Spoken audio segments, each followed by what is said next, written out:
हरे कृष्णा कृष्ण कृष्ण हरे हरे, हरे राम राम राम हरे हरे।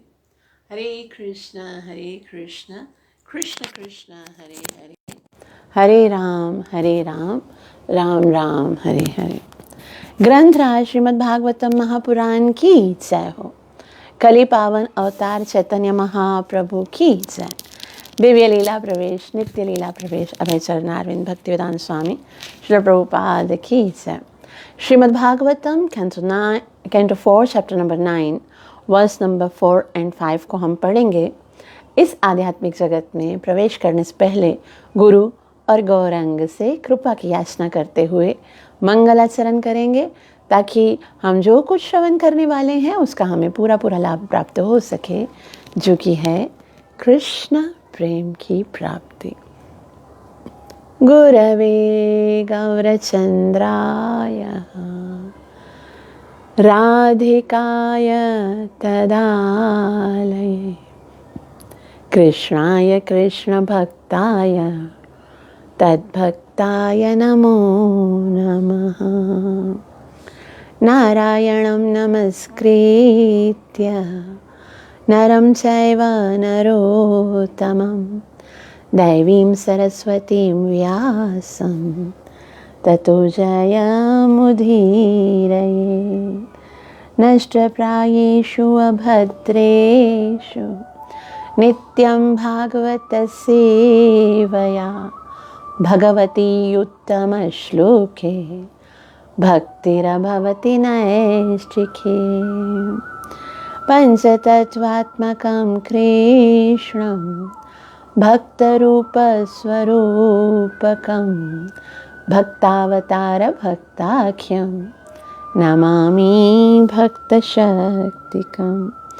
जय श्री कृष्ण चैतन्य प्रभु नित्यानंद श्री अद्वैत गदाधर श्रीवासदि गौर भक्त वृंद। हरे कृष्ण कृष्ण कृष्ण हरे हरे, हरे राम राम राम हरे हरे। ग्रंथराज श्रीमद् भागवतम महापुराण की जय। कैंटो 4 चैप्टर नंबर 9, जिसका शीर्षक है ध्रुव महाराज का घर लौटना। कर हमने पढ़ा कि ध्रुव महाराज ने जब अपनी तपस्या की सीमाएं पार कर दी और सांस लेना भी रोक दिया, हृदय के अंदर भगवान को स्थापित कर दिया, तो पूरा संसार कांप गया। सारे देवी देवता कंपित होकर श्वास घुटने के कारण भगवान के पास गए और भगवान से कहा, हमें तो पता ही नहीं है कि ये सब क्या हो रहा है, कृपया आप हमें संरक्षण प्रदान कीजिए, हम आपकी शरण में आए हैं। भगवान ने देवी देवताओं को कहा, आप चिंता मत करो, मैं स्वयं जाऊंगा अपने उस अद्भुत भक्त के दर्शन करने के लिए और उसे इतनी कठिन तपस्या करने से रोकूंगा। आप चिंता मत करो, अपने अपने घर जाओ। और इतना कहकर फिर भगवान ध्रुव महाराज के समक्ष प्रकट होते हैं। उस समय ध्रुव महाराज हृदय में भगवान को बिठाकर नेत्र बंद करके केवल भगवान के ही रस को, रूप को देख रहे हैं। भगवान के साथ वो एकाकीय भाव किए हुए हैं। अब भगवान आए हैं ध्रुव महाराज को देखने के लिए, भगवान ध्रुव को देख रहे हैं साक्षात, और ध्रुव महाराज हृदय में बैठे भगवान का दर्शन कर रहे हैं। भगवान की इच्छा होती है कि अब वो नेत्र खोलकर जी भर के मुझे देखे, तो भगवान हृदय से उसके जो स्वरूप है वो खींच लेते हैं और छटपटा कर ध्रुव जब नेत्र खोलते हैं तो साक्षात भगवान सामने नजर आते हैं। और भगवान को साक्षात देखकर ध्रुव महाराज विस्मित हो जाते हैं। समझ में नहीं आता मैं क्या करूं, कैसे बिठाऊं, कहाँ क्या बोलूं, कुछ समझ में नहीं आता ध्रुव महाराज को। और और बस भगवान को ऐसे देख रहे हैं। मैत्रेय मुनि कहते हैं कि ध्रुव महाराज भगवान को ऐसे देख रहे हैं मानो अपने देख नहीं रहे बल्कि अपने नेत्रों से उन्हें पी रहे हैं। ना जाने क्या क्या भाव हृदय में उमड़ रहे हैं कि मैं भगवान को कस के बाहों में पकड़ लूं, भगवान का चुंबन करूं, भगवान से प्रेम करूं, भगवान को आलिंगन करूं, भगवान को कितना हृदय के अंदर क्या क्या भाव आ रहे। छोटा सा बच्चा है, समझ में नहीं आ रहा कि अब मैं कैसे अपने प्रेम का इजहार करूं। सोचा कुछ बोलूं तो सही, मैं बात तो करूं, लेकिन मेरे पास शब्द ही नहीं है। आज शब्द साथ नहीं दे रहे हैं ध्रुव महाराज का, और वो भगवान का गुणगान करना चाहते हैं। महाराज कहते हैं भगवान का गुणगान करना सबसे महान भक्ति है। तो अब लेकिन ध्रुव महाराज तो किसी इंस्टीट्यूट में गए नहीं थे, कभी किसी गुरुकुल में भी नहीं गए थे, तो कहाँ से सीखते कि भगवान का गुणगान कैसे करते हैं, भगवान की स्तुति कैसे करते हैं। यहाँ पर एक बात के लिए हमें श्रील प्रभुपाद जी का बहुत बहुत ऋणी होना चाहिए कि श्रील प्रभुपाद जी ने हमें ना इतनी सरल स्तुति दे दी है। बस भगवान के सामने जाओ, उठाओ माला, हरे कृष्ण कृष्ण कृष्ण हरे हरे, हरे राम राम राम हरे, नाम चिंतामणि कृष्ण चैतन्य रस विग्रह, पूर्ण शुद्धो नित्य मुक्तो अविनत्वान्नाम नामिनो। जो भी प्रार्थनाएं, जो भी भावनाएं, जो भी संकल्प हृदय में आएंगे ना, महामंत्र के द्वारा भगवान तक खुद ब खुद डिलीवर हो जाएंगे। आपको कुछ और करने की आवश्यकता नहीं। लेकिन ध्रुव महाराज क्या करते, क्या कहते, उनको कुछ समझ में नहीं आ रहा था।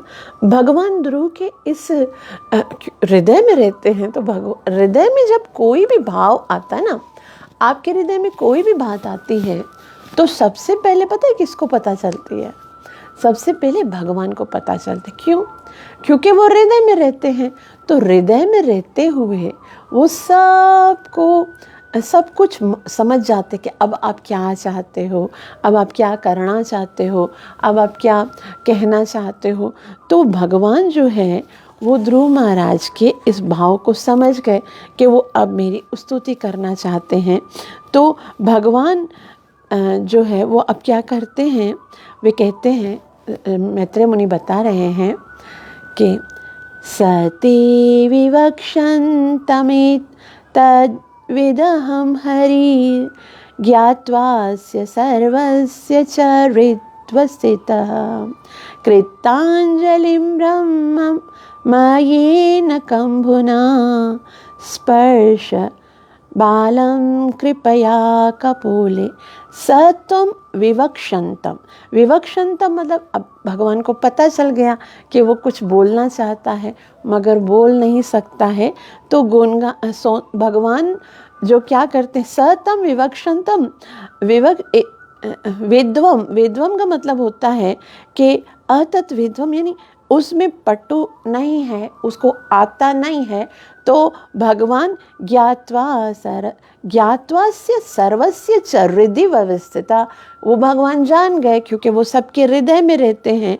तो भगवान क्या करते हैं, पहले ध्रुव महाराज को देखते हैं। अब ध्रुव महाराज क्या करना चाहते हैं, भगवान के सौंदर्य का वर्णन करना चाहते हैं, भगवान की दया का वर्णन करना चाहते हैं, भगवान के गुणों का वर्णन करना चाहते हैं, लेकिन शब्द साथ नहीं दे रहे हैं। ज्ञात्वास्य सर्वस्य च हृदि, वो नहीं जानते, तद्विदम नहीं पता है उसको कैसे करना है। तो वास्तव में जितनी भी जानकारी हो ना, हमको भगवान के विषय में बोलने का प्रयास ज़रूर करना चाहिए। और फिर भगवान क्या करते हैं, जब हमें देखते हैं कि हम प्रयास कर रहे हैं, हम बोलने की इच्छा कर रहे हैं, तो भगवान क्या करते हैं, फिर भगवान करते हैं, देखते हैं हमारे भाव कितना पवित्र है। फिर भगवान पवित्र भाव को देखते हैं। कृतांजलिं ब्रह्ममयी न कम्बुना, और जब देखा कि पवित्र हृदय से ध्रुव महाराज मेरी कीर्ति का बखान कर रहे हैं, तो ब्रह्ममयेन कंबुना, कंबुना अर्थात जो भगवान का शंख है ना, जो पांचजन्य शंख है वो ब्रह्ममयेन है। ब्रह्ममयन मतलब जितने भी वेदों के अंदर जितना भी ज्ञान है ना, वो भगवान के उस शंख के अंदर है। श्वासों से भगवान के चलता है, क्या उसका क्या महत्व होगा। तो भगवान क्या करते हैं, स्पर्शम स्पर्शम बालम कृपया कपोले। स्पर्शम बालम, भगवान ने वो शंख जो है, कपोल, कपोल कहते हैं उसके मस्तक को, कहते हैं उसके गाल को, ऐसे करके भगवान ने उसको स्पर्श किया। और जैसे स्पर्श किया तो भगवान का जैसे शंख होगा ना, तो शंख के साथ भगवान का थोड़ा सा, उसका भगवान के हाथ का भी स्पर्श हो गया। तो भगवान जानते थे कि अब ध्रुव जो है वो मन ही मन में मेरा गुणगान करना चाहते हैं, तो भगवान ने उसको शक्ति प्रदान कर दी। और ऐसी अद्भुत शक्ति कि चारों वेदों का ज्ञान कंठस्थ हो गया। भगवान के विषय में बोलने के लिए ना ज्ञान की आवश्यकता नहीं है। भगवान के विषय में बोलने के लिए एक तो प्योरिटी की आवश्यकता है, और दूसरा हमारा साधना, कि हमारी साधना कितनी प्योर है। आज हम जो ये नहीं कर पा रहे ना प्रचार, उसका कारण ये है कि एक तो इच्छा नहीं है, और दूसरा हमारी साधना दृढ़ नहीं है, जिसके कारण जो है वो भगवत प्रचार इतना नहीं हो रहा है। अलग अलग संप्रदाय जो हैं, अलग अलग लोग जो हैं वो बहुत प्रचार कर रहे हैं, लेकिन ऐसे देखा जाता है भगवत भक्ति में जो है ना, सबसे ज़्यादा मुख्य बात होती है वो होती है कि हमारा कितना प्रयास है, और हमारा जो प्रयास है उसको देखकर भगवान हम पर उसी मात्रा में कृपा करते हैं। तो ध्रुव महाराज का प्रयास था, उन्होंने इतनी कठोर तपस्या की थी, और भगवान ने एक क्षण में, भगवान देखिए कितने भगवान की अद्भुत शक्ति है कि क्षण भर में वो किसी भी बोंगे से बोंगे। ध्रुव महाराज कभी यूनिवर्सिटी तो क्या गुरुकुल देखा ही नहीं था उन्होंने, मतलब कोई ज्ञान नहीं था उनको, कुछ भी नहीं पता था। और ऐसा बताया जाता है कि ये छोटा सा बच्चा जो भगवान की स्तुति करता है वो सारे वेदों का सार है। जो ध्रुव महाराज आज बड़े बड़े जो वेदांती हैं वो भी इन स्तुतियों को पढ़ के कितना कुछ समझते हैं, सीखते हैं।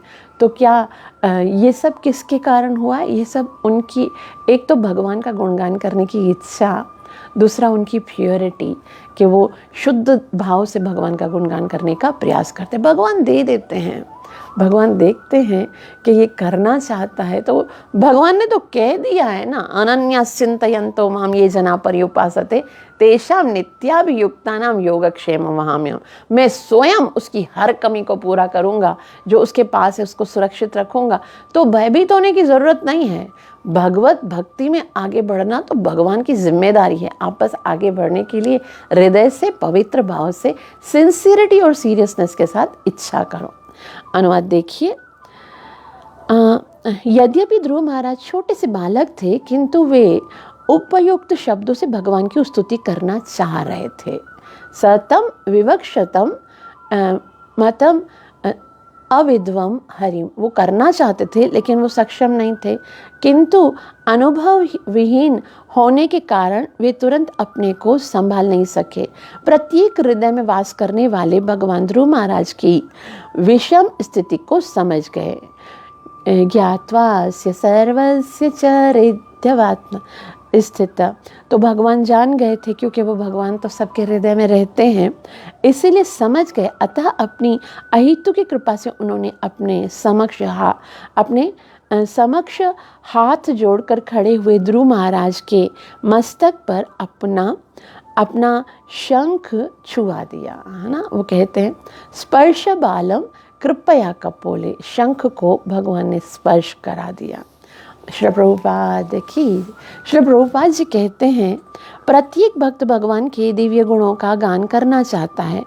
भक्त सदैव भगवान के दिव्य गुणों को सुनने के लिए इच्छुक रहते हैं और इन गुणों का गान करना चाहते हैं, किंतु कभी कभी विनम्रता वश कठिनाई उपस्थित हो जाती है। अतः प्रत्येक मनुष्य के हृदय में वास करने वाले भगवान अपने भक्त को बुद्धि प्रदान करते हैं कि वह यश गान कर सकें। देखो कभी कभी ऐसी विषम स्थिति आ जाती है, कोई ऐसे कट्टर मत वाले आ जाते सामने कि हमको लगता है कि अब तो हमें उनके द्वारा डिफीट होना पड़ेगा, हमें तो इतना ज्ञान नहीं। लेकिन हमें ज्ञान नहीं है ना, हम अज्ञानी हैं। लेकिन जो हृदय में रह रहा है वो भगवान सर्वज्ञ है, संपूर्ण ज्ञान उसके अंदर है। और उसको सिखाने के लिए कोई इंस्टीट्यूट की ज़रूरत नहीं है कि भाई कॉपी पेन लेके आओ, तख्ती पे लिखो। नहीं, तेने ब्रह्म हृदय आदि कवये, वो जो ब्रह्मा जी को हृदय में ज्ञान दे सकते हैं, वो क्या आज हमें नहीं प्रदान कर सकते? तो किसी को भी वो भगवान ज्ञान प्रदान कर सकते हैं।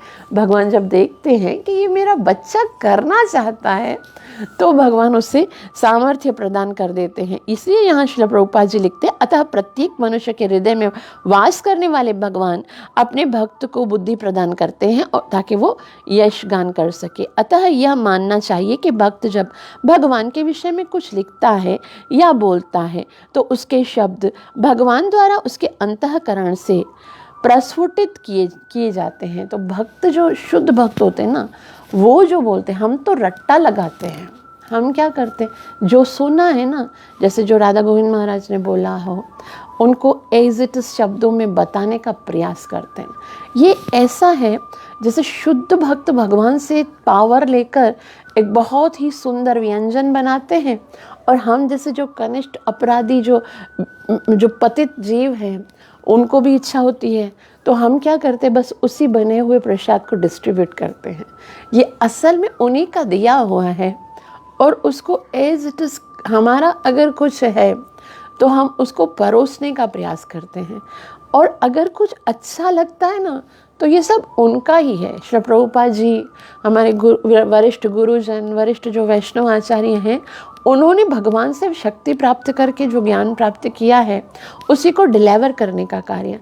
लेकिन क्योंकि हमारी बुद्धि कम है, हम उसको अच्छे से समझ नहीं पाते हैं, तो उसमें अगर कोई त्रुटियां रह जाती हैं, कुछ गलतियां रह जाती हैं, तो उसका पूरा का पूरा जिम्मा हमारा है। लेकिन अगर कुछ अच्छा ही है तो उसका क्रेडिट हमारा नहीं है, वो सारा का सारा क्रेडिट हमारे वैष्णव आचार्यों का है, श्रील प्रभुपाद जी का है। All credits goes to Srila Prabhupada ji and Vaishnava acharya. हमारा कुछ भी नहीं है, जो कुछ हम देते हैं वहाँ परंपरा से आया हुआ ही दे रहे हैं। तो यहाँ श्रील प्रभुपाद जी कहते हैं कि अतः ये मानना चाहिए कि भक्त जब भगवान के विषय में कुछ बोलता है या लिखता है तो उसके शब्द भगवान द्वारा उसे अंतःकरण में प्रस्फुटित होते हैं। इसकी पुष्टि श्रीमद् भगवद गीता के 10वें अध्याय में इस प्रकार हुई है कि जो लोग ईश्वर की दिव्य सेवा में निरंतर लगे रहते हैं, उन्हें भगवान उनके अंतःकरण से आदेश देते हैं, वे देते रहते हैं कि उनके सेवा के लिए आगे क्या करना चाहिए। भगवान बताते हैं, तेषामेवानुकम्पार्थम् अहमज्ञानदं तमा नाशयाम्यात्मभावस्तु ज्ञानदीपेन भास्वता। मैं उन पर अनुकंपा करता हूँ और हृदय के अज्ञान को ख़त्म करके ज्ञान का दीपक प्रज्वलित कर देता हूँ। तो यहाँ श्रील प्रभुपाद जी आगे कहते हैं कि ध्रुव महाराज को अनुभव ना होने के कारण, जब भगवान का वर्णन ना कर सकने के कारण संकोच हुआ, तो भगवान ने अपनी अहितु की कृपावश उनके मस्तक पर अपना शंख छुआ दिया, जिससे ध्रुव को दिव्य प्रेरणा प्राप्त हो गई। यह दिव्य प्रेरणा ब्रह्ममयी कहलाती है, क्योंकि जब कोई इस प्रकार से प्रेरित होता है तो उसके मुख से जो ध्वनि निकलती है वह ठीक वेदों की ध्वनि जैसी रहती है। यह ध्वनि इस भौतिक जगत की सामान्य ध्वनि नहीं होती है। अतः हरे कृष्ण मंत्र की ध्वनि को भले ही वह सामान्य शब्दों में प्रस्तुत की जाती है, सांसारिक अथवा भौतिक नहीं समझना चाहिए। श्रील प्रभुपाद जी कहते हैं कि ये जो ध्वनि है, जो भक्तों को अपनी साधना के बाद जो वो बोलते हैं, इतने जो शब्द होते हैं वो साधारण नहीं होते, वो वेदों की ध्वनि। और ध्रुव महाराज जो बोल रहे हैं, साक्षात भगवान ने उसको स्पर्श किया है। वेदमय, ये जो यहाँ पर बताया गया कि ब्रह्ममय न कंबुना, ये भगवान का वेदमय शंख जो ध्रुव महाराज को स्पर्श हुआ है, तो वो साक्षात भगवान जो बुलवाना चाह रहे हैं वही शब्द हैं, उनके मुख से निकल रहे हैं। तो ये शब्द कोई साधारण नहीं है। श्रील प्रभुपाद जी कहते हैं कि ये जो महामंत्र है वो कोई किसी का कल्पित बनाया हुआ नहीं है, ये साक्षात भगवान गोलोक केर प्रेमधन हरिनाम संकीर्तन। ये गोलोक वृंदावन धाम का, भले दिखने में लगता है कि साधारण अल्फ़ाबेट से मिलकर ये मंत्र बनता है, लेकिन ये कोई साधारण नहीं है, ये आध्यात्मिक है और भगवत प्राप्ति कराने का एकमात्र साधन है इस कलयुग में। आगे कहते हैं, मैत्रेय मुनि बहुत ही सुंदर बता रहे हैं कि जैसे ही ध्रुव महाराज को शंख का स्पर्श हुआ है, उसी समय अद्भुत चमत्कार हो गया है और फिर भगवान, उसको सब कुछ समझ में आ गया। क्या समझ में आ गया? तो मैत्रेय मुनि कहते हैं, स वै तदैव प्रतिपादिता गिरं दैवीं परिज्ञात परात्मनिर्ण्य तं भक्तिभावोऽभ्यगृह्णाद सत्वरं परिश्रुतोरुश्रवसं ध्रुवक्षित स वै तदैव प्रतिपादितां गिरं। स वै मतलब ध्रुव महाराज जो हैं, वह माना निश्चित रूप से, तदैव उस समय, प्रतिपादिताम यानी प्राप्त किए गए, गिरम एक अद्भुत वाणी उनको प्राप्त हो गई। पहले तो बिल्कुल मौन खड़े थे, पता ही नहीं चल रहा था क्या बोलूं क्या नहीं बोलूं, और जैसे ही शंख का स्पर्श हुआ है, उस समय दैवीं परिज्ञात परात्मनि, वो दैवीं परिज्ञात, उसको दिव्य ज्ञान प्राप्त हो जाता है, एकदम अद्भुत ज्ञान प्राप्त हो जाता है। प्रतिपादिता गिरम, एक अद्भुत वाणी उनको प्राप्त हो जाती है। और कौन सा ज्ञान प्राप्त हो गया? वो कहते हैं दैवीं परिज्ञात परात्म निर्णयम। पर आत्मा यानी दो होते चीज़ें, एक होता है पर और दूसरा होता है आत्मा। पर का मतलब होता है परमात्मा यानी भगवान जो ईश्वर हैं, उसका ज्ञान समझ में आ गया पूरा। सिर्फ शंख को, ये शंख खाली मुझे मिल जाए बस तो सिर्फ शंख को स्पर्श करने से भगवान के द्वारा जो वेद का संपूर्ण ज्ञान है वो उनको पता चल गया। पर यानी ईश्वर के विषय में और आत्मा मतलब जीव के विषय में, दोनों को समझ गए कि जीव क्या है, भगवान क्या है, उनका आपस में संबंध क्या है, इन सारी बातों को वो समझ गए हैं। तम भक्ति भावोभ्य गृह्णाद सत्वरम, और जैसे ही उनको पता चल गया कि मेरा संबंध भगवान से है, तो फौरन से क्या हो गया, पहले तो वो कुछ प्राप्त करने के लिए आए थे, लेकिन तम भक्ति भावेना, उनका हृदय के अंदर भक्ति संचार होने लगी। भक्ति इतना मतलब भगवान के प्रति जो है वो भक्ति का भाव, और भक्ति के भाव को फौरन से प्रेम में परिवर्तित कर दिया उन्होंने। अब वो भगवान से प्यार करना चाहते, वो भूल गए कि मैं क्या लेने के लिए आया था, मुझे पिताजी ने गोद में नहीं बिठा था, सब खत्म। अभी तम भक्ति भाव, वो भक्ति भाव से अब वो क्या करना चाहते हैं, तम भक्ति भाव व्यगृणाद। अभ्यगृणाद का मतलब होता है अब वो स्तुति कर रहे हैं भगवान की। कैसे स्तुति कर रहे हैं? वो कहते हैं असत्वरम। असत्वरम का मतलब होता है अब बस उनके मन में और कुछ इच्छा ही नहीं हो। जैसे कभी कभी हम कोई कार्य करते हैं ना, भौतिक जगत में हम देखते हैं कि लोग, हम जो भी कार्य करते हैं ना, उसको इतना रिलैक्स होकर मज़े से नहीं करते। हमारी इच्छा होती है ये कार्य जल्दी से ख़त्म हो, ये कार्य जल्दी से ख़त्म हो। यहाँ तक कि आज लोग किसी भी चीज़ में एंजॉय नहीं कर पाते हैं, इसी कारण से, क्योंकि जल्दबाजी लगी होती है, बेचैनी होती है, अब इसके बाद ये करना है, अब इसके बाद ये करना है, अब इसके बाद ये करना है। तो उस जो प्रेजेंट जो हम क्रिया कर रहे होते, उसका आनंद नहीं ले पाते। स्पेशली मेरा अपना अनुभव ये है कि जब हम दूसरा कार्य कर रहे होते हैं, जैसे फिजूल कार्य है, मोबाइल उठा लिया, उसमें आप FB पे कुछ उल्टी फुल्टी चीज़ें देख रहे हो, YouTube पे कोई मूवी देख, उस टाइम पर तो आप रिलैक्स रहोगे, पहले टाइम देखोगे, हाँ भाई 15 मिनट चुप करो, 15 मिनट का सीरीज़ है मुझे देखना, आधे घंटे का ये है मुझे देखना, ठीक है। लेकिन जब हम कथा में आते हैं ना, तो उस समय हमारी सुई इतनी तेज़ी से चल रही होती है कि वो बस ऐसा लगता है कि नहीं, ये टाइम बहुत तुम्हारा वेस्ट होने वाला है, इसलिए उसको जल्दी ख़त्म करने का प्रयास करते हैं। जल्दी होना चाहिए, बस इतने बजे से इतने बजे तक ये काम ख़त्म होना चाहिए। बाकी पूरा जैसे एक हफ्ते में एक कथा होती है ना, उस एक कथा का जो 1 घंटा होता है वो हमें बहुत भारी पड़ता है। बाकी जो हमने 1 हफ्ता समय बिताया ना वो रिलैक्स होता है। लेकिन यहाँ पर क्या बता रहे हैं कि ध्रुव अब भगवान की स्तुति करने चाह रहा है, और कैसी असत्वरम, उसको कोई जल्दबाजी नहीं है, कोई ऐसा नहीं है कि मुझे जल्दी जल्दी करना है, बस वो आनंद से कर रहा है। असत्वरम का मतलब होता है कि वो बहुत ही खूब मस्ती से भगवान का गुणगान करने वाला है। भगवान का कीर्तन, भगवान का गुणगान जो है वो उकता कर या बेजारी से या जल्दी जल्दी नहीं किया जाता। हम लोग तो माला को भी देखते हैं ना कि भाई अभी 10 मिनट की माला होनी चाहिए, या 10 मिनट बहुत ज़्यादा है, मैं 7 मिनट में करूँगी, जल्दी ख़त्म। पता है, प्यार से और मज़े से करने का कार्य ही बस ये है। नाम जप करना, भगवान का गुणगान करना, भगवान की कथा, उसमें आनंद से करना चाहिए। बाकी सारे काम जल्दी जल्दी कर देने चाहिए, कुछ लाभ नहीं होगा।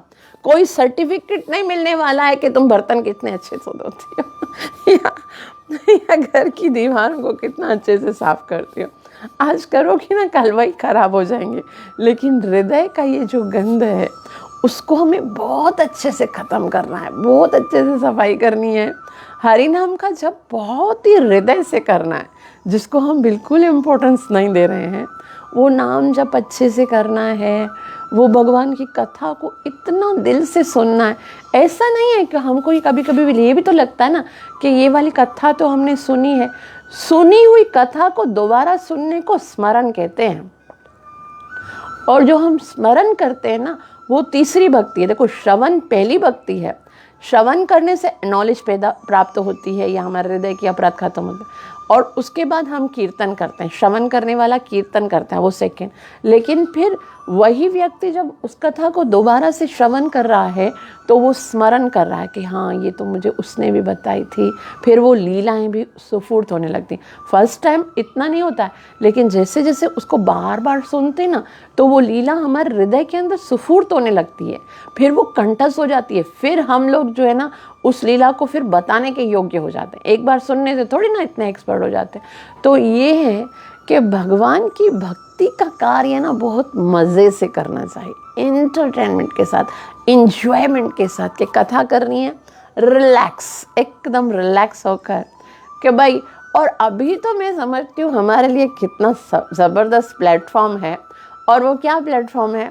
इंटरनेट, है ना। आप बोलते रहो, कोई सुनता है या नहीं सुनता है, क्या फ़र्क पड़ता है ना। हमको भगवान के विषय में बोलना है। जब लगे कि ये टाइम सुइटेबल है, मुझे कोई डिस्टर्ब करने वाला नहीं है, बोलना शुरू कर दो। नहीं सुनते, कोई नहीं सुने, आपको बोलने का तो लाभ मिलेगा ही मिलेगा। ऊपर से भगवान तो सुनते ही हैं।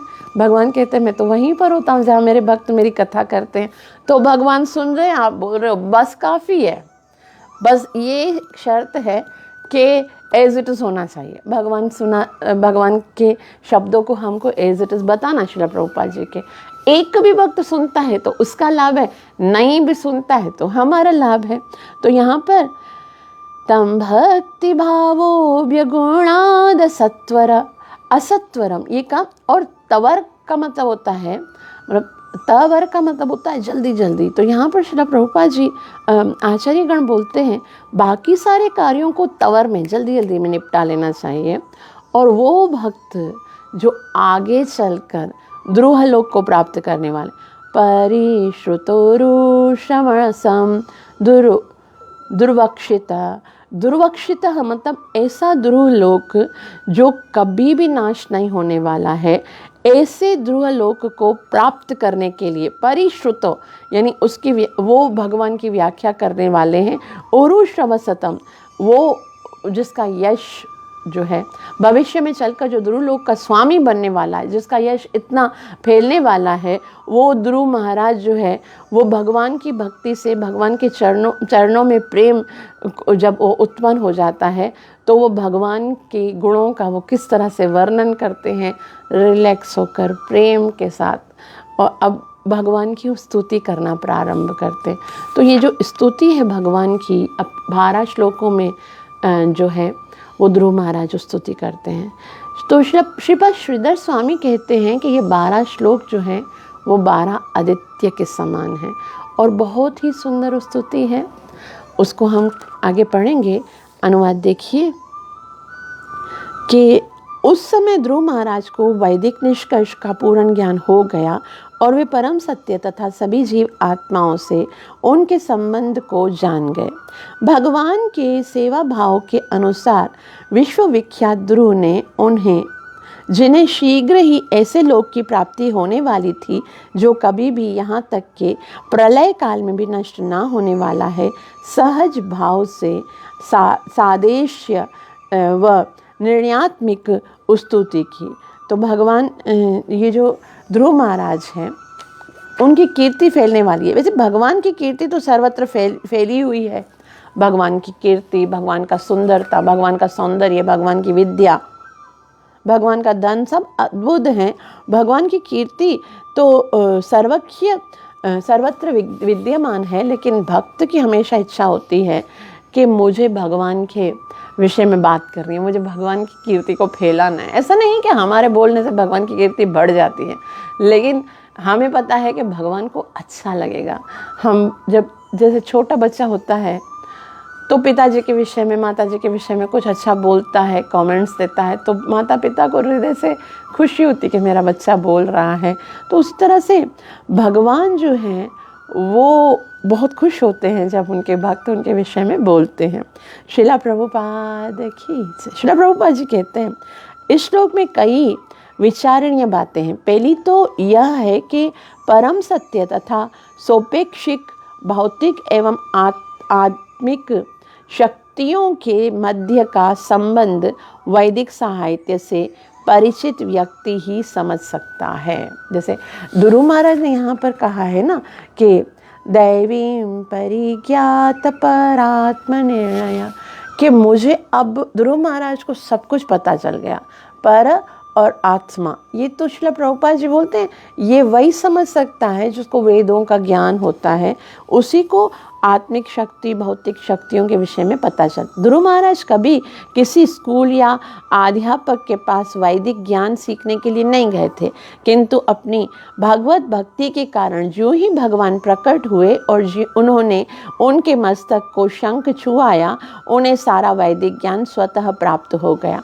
वैदिक साहित्य को समझने की यही विधि है। मात्र विद्यालयीन शिक्षा लेने से इसे कोई नहीं समझ सकता है। वेद यह संकेत करते हैं कि जिसकी परमेश्वर तथा गुरु के प्रति अविचलित श्रद्धा है, उसी को वैदिक ज्ञान प्राप्त हो पाता है।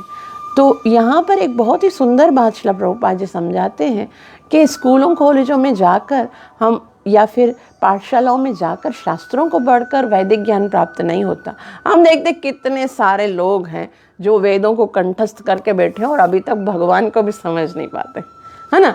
भगवान को सोचते हैं भगवान निराकार है, भगवान का कोई स्वरूप नहीं है, भगवान को कोई देख नहीं सकता, भगवान को कोई छू नहीं सकता, भगवान को कोई, अब अगर ऐसा होता तो ध्रुव महाराज के सामने तो साक्षात भगवान खड़े हैं, वो तो भगवान को पी रहे हैं, भगवान को आलिंगन करने का सोच रहे हैं, भगवान को छूने की बात कर रहे हैं। तो ऐसा कोई, ये तो मतलब ऐसा है ना, कभी कभी ऐसा होता है कि टीवी होता है ना, टीवी वो अगर ख़राब हो जाता है, उसका कनेक्शन टूट जाता है और फिर वो कुछ नहीं दिखाता, उसके अंदर से कोई प्रोग्राम जो है वो नहीं होते हैं टेलीकास्ट, तो हमको क्या लगता है कि कोई प्रोग्राम आ ही नहीं रहा है। इसका मतलब ये नहीं आपका टीवी खराब है, आपका टीवी पूरा ब्रोकन हो गया है, खराब हो गया है, उसका कनेक्शन खराब हो गया है, इसके कारण उस दिख नहीं रहा है। लेकिन यदि आप उसको रिपेयर करवाते हो किसी अच्छे मिस्त्री से, तो फिर वो आपको सही करके दे देगा। भगवान का साक्षात्कार हो जाएगा जब किसी शुद्ध वैष्णव भक्त के साथ आपका संपर्क हो जाएगा। तो यहाँ श्रील प्रभुपाद जी कहते हैं कि वेद यह संकेत करते हैं कि जिसकी परमेश्वर तथा गुरु के प्रति अविचल श्रद्धा है, उसी को वैदिक ज्ञान प्राप्त होता है। और वैदिक ज्ञान क्या है, भगवान बताते हैं 15.15 में, वेदैश्च सर्वे अहमेव वेद्यो, मैं ही खाली वेदों के द्वारा जानने के योग्य हूँ।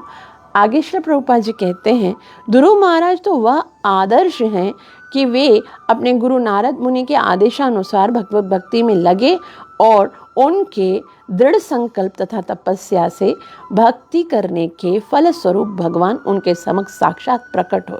ध्रुव अभी बालक ही थे, वे भगवान की उत्तम स्तुति करना चाहते थे, किंतु पर्याप्त ज्ञान न होने से वे संकोच कर रहे थे। किंतु जैसे ही उन्होंने अपना शंख उनके मस्तक पर छुआया तो भगवान की कृपा से उन्हें वैदिक ज्ञान पूर्णतः ज्ञात हो गया। निष्कर्ष यह है कि जीव तथा आत्मा के अंतर को ठीक ठीक जान लेने पर यह ज्ञान आधारित है। तो यहाँ श्री प्रभुपाद जी बोलते, गुरु को तो कुछ नहीं आता था, गुरु के आदेश को पालन किया। गुरु के आदेश को पालन करने से भगवान प्रसन्न होते हैं। और श्री प्रभुपाद जी का आदेश ही क्या है? आपको 4 नियम का पालन करना है, 16 माला जप करनी है, भगवान से प्रेम करना है, शास्त्रों को श्रवण करना है। तो ये करने के बाद भगवान स्वतः ही सारी जो हमारी कमियां हैं उसको पूरा कर देते हैं। व्यष्टि आत्मा परमात्मा का नित्य दास है, अतः परमात्मा की सेवा करना उसका परम धर्म है। यही भक्ति योग या भक्ति भाव कहलाता है। भक्ति क्या है? ये जान लेना कि मैं भगवान का दास हूँ और भगवान की सेवा करना ही मेरा एकमात्र कर्तव्य है। यही भक्ति योग या भक्ति भाव कहलाता। ध्रुव महाराज ने जो स्तुति की है वह निर्विशेषवादी दार्शनिक के रूप में नहीं अपितु भक्त के रूप में की है। इसीलिए यहाँ पर स्पष्ट रूप से भक्ति भाव का उल्लेख है। तो उन्होंने कैसे की है? निर्विशेष वाला नहीं किया। यहाँ पर बताया, तम भक्ति भावो व्यगुणाद सत्वर, भक्ति के साथ अर्थात भगवान का जो स्वरूप है उसको स्वीकार करके साकार रूप की भक्ति की गई है। अतः उनकी इच्छा की पूर्ति के लिए भगवान ने पहले ही ध्रुवलोक की सृष्टि की, जिसका विनाश ब्रह्मांड के प्रलय के समय भी नहीं हो सकता है। ध्रुव महाराज को यह सिद्धि हड़बड़ी में नहीं मिली। उन्होंने बड़े ही धैर्य से गुरु के आदेश का पालन किया, जिससे उन्हें भगवान के साक्षात दर्शन हो सके। अतः अब भगवान की अहेतु की कृपा से वे और अच्छे ढंग से भगवान की स्तुति करने में समर्थ हुए।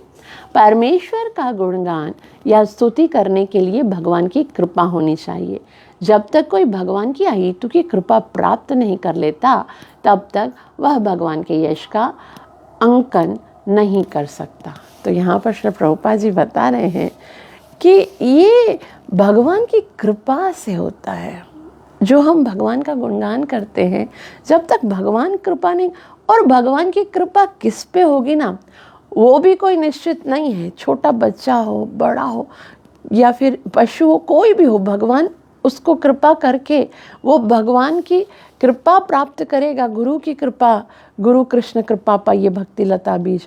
तो गुरु और कृष्ण की कृपा जब प्राप्त होगी तो वो भगवान का वर्णन कर सकता है, भक्ति का वर्णन कर सकता है, सृष्टि का वर्णन कर सकता है, सब कुछ कर सकता है, जैसा ध्रुव महाराज ने किया। तो इस तरह से विश्वनाथ चक्रवर्ती कह रहे हैं कि जिसको भगवान ने स्वयं ज्ञान दिया है, जो भगवान का स्वयं ज्ञान प्राप्त किया है, तो उनके मुख से जो बात निकलती है वो तो परम प्रमाणिक होगी। तो ध्रुव महाराज जो स्थिति कर रहे हैं, वास्तव में वो साक्षात वेद है। वेद क्या है? वेद क्या वास्तव में इस पर सही तरह से जानना है तो ध्रुव महाराज के श्लोकों को ज़रूर समझना चाहिए, क्योंकि ध्रुव महाराज को भगवान ने वेदमयी शंख का स्पर्श किया था। तो सोच विचार हमको ये कर लेना चाहिए, क्योंकि हर समय जो है वो हम भगवान की स्तुति करने का प्रयास करें, लेकिन जब जब हम भगवान की भक्ति, भगवान की स्तुति, भगवान की कोई सेवा करने का प्रयास करते हैं, तो फिर क्या होता है, भगवान कुछ न कुछ हमारे अंदर ऐसी शक्ति प्रदान करते हैं। जैसे ध्रुव महाराज को कैसे शंख लगाया तो उनको ज्ञान उत्पन्न हो गया, तो वेदात्मिक शंख का स्पर्श भगवान की इच्छा से उनको हुआ और सारा ज्ञान प्राप्त हो गया। तो इस तरह से जब जब किसी ने ये संकल्प किया है कि मुझे भगवान की सेवा करनी है। हम देखते हैं हमारे श्रील प्रभुपाद जी की जीवनी को। श्रील प्रभुपाद जी इतने वृद्ध अवस्था में, है ना, कितने वृद्ध अवस्था थी, 40 रुपये लेकर वो 70 साल की उम्र में निकले हैं। कहाँ पर निकले हैं वो पाश्चात्य देश में, जहाँ पर वो किसी को नहीं जानते हैं। यहाँ तक कि वो जलदूत में जो महिला थी जिनसे वो टिकट लेने के लिए जा रहे थे, उनसे कहा कि मुझे जाना है, आप मेरी सहायता क्यों। तो वो माता जी कहती हैं कि स्वामी जी भेजना प्रॉब्लम नहीं है, मैं आपको भेज सकती हूँ, लेकिन मुझे भय है कि यदि मैं आपको भेज दूँगी तो आपकी मृत्यु का जो अपराध है वो मेरे सर पे आएगा, क्योंकि मुझे पता है वहाँ पर जाकर आप कैसे रह सकोगे और आपकी हत्या का जो पाप है वो मुझ पर लगेगा। तो श्रील प्रभुपाद जी फिर भी हट कर रहे थे, नहीं मैं जाना चाहता हूँ, मेरे गुरु का आदेश है, आप मुझे।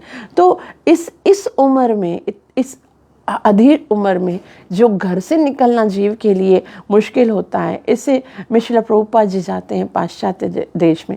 ध्रुव महाराज ने तो पूरे संसार को कंपा दिया था, सांस रोक दी थी, लेकिन श्रील प्रभुपाद जी जब पाश्चात्य देश में जाते तो पूरे संसार को कृष्ण भावना भावित बन गया। ध्रुव महाराज ने तो भक्ति के द्वारा सबकी सांसों को रोक दिया था, घुट रही थी सबकी सांस, लेकिन श्रील प्रभुपाद जी ने जो प्रचार किया संसार में, उसके कारण सारे जीवों की सांस को खुल के सांस लेना सिखा दिया। खुल के जीते हैं अब लोग। वो क्या करते हैं, चैंट एंड बी हैप्पी। तो श्रील ऐसे यहाँ पर हमें देखना चाहिए कि भगवान की कीर्ति, भगवान की कृपा किसी पर भी कहीं पर भी हो सकती है। बस हमारे अंदर गुरु के आदेश को पालन करने का एक दृढ़ निश्चय होना चाहिए और भगवान के ऊपर पूरी श्रद्धा होनी चाहिए। तो अब हम कल से ध्रुव महाराज की स्तुति को पढ़ेंगे। बहुत ही सुंदर स्तुति है और हमें बहुत कुछ उसमें से सीखने के लिए मिलेगा, बहुत कुछ जीवन में उतारने के लिए मिलेगा। आप सबको बहुत बहुत आभार जो इतना प्रेम से श्रवण किया। मुझे आशीर्वाद दीजिए कि मैं अपनी सेवा और साधना को अच्छे से कर सकूं और निरपराध भाव से हरि नाम का जप करके गुरु और कृष्ण को प्रसन्न कर सकूं। ग्रंथराज श्रीमद् भागवतम महापुराण की जय। कलि पावन अवतार चैतन्य महाप्रभु की नित्य लीला प्रवेश भय चरणारविंद भक्तिवेदांत स्वामी श्रीला प्रभुपाद की जय हो।